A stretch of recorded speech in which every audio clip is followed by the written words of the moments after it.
Hello everyone, and happy Project for Awesome, that time of year where people make different videos talking about different charities and the vital work that they do.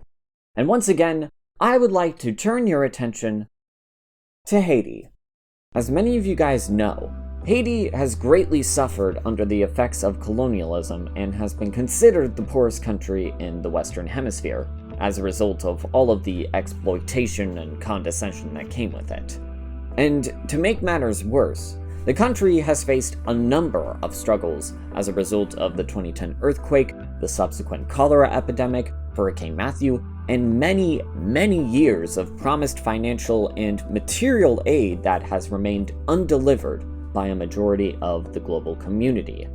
And while there have been many areas in the country that have faced massive improvements since the earthquake, the wealth inequality of the country has still given way to the problems in the infrastructure, as well as their ability to address certain diseases like malaria, tuberculosis, cardiovascular diseases, and HIV/AIDS. And this was all before the worldwide problems of the COVID-19 pandemic exposed the scope of these different problems.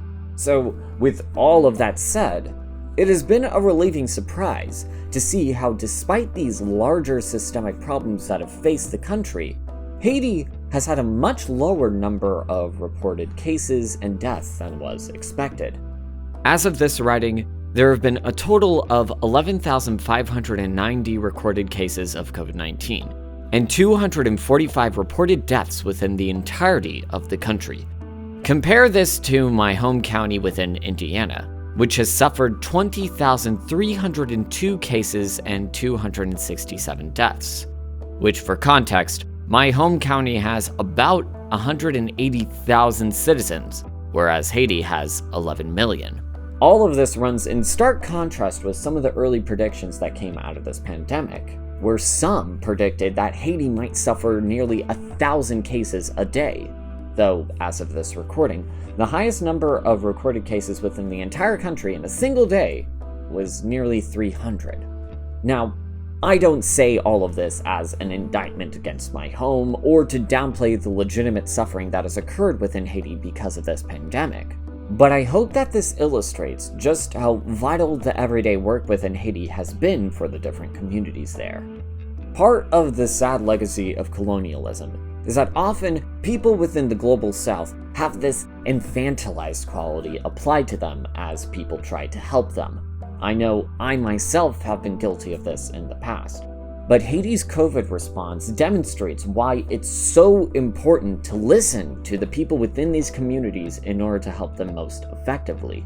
Because these are the people on the ground levels that are helping to ensure that everyone in this country is as safe and healthy as possible, regardless of their circumstances.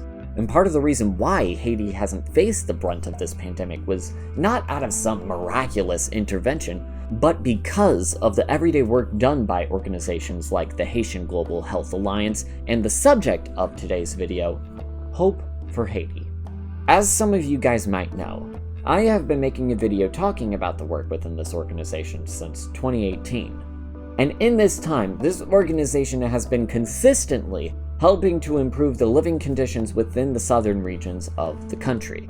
And while this organization takes a lot of focus on education, some focus has shifted to help combat the pandemic, from supplying their 24 partner schools with masks, thermometers, hygienic materials, distributing $10 million worth of medical supplies, medication, and PPE to the most vulnerable Haitians within these communities, and providing $300,000 worth of cash transfers to their partner teachers in order to help assist the disease prevention strategies within these schools.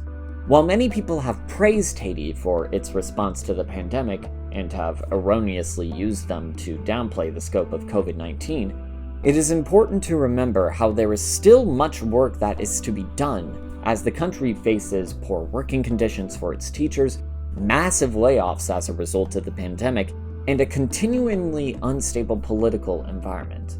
But I think one of the most heartening things about organizations like Hope for Haiti is that they have proven so effective in the face of all of these different disasters because they have learned so much from these previous disasters.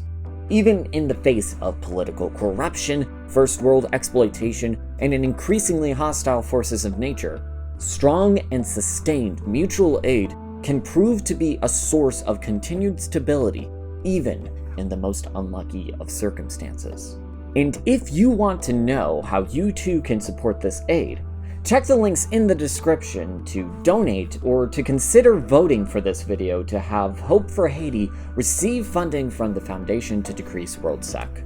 But until next time, thank you all once again for watching, happy Project for Awesome, and best wishes.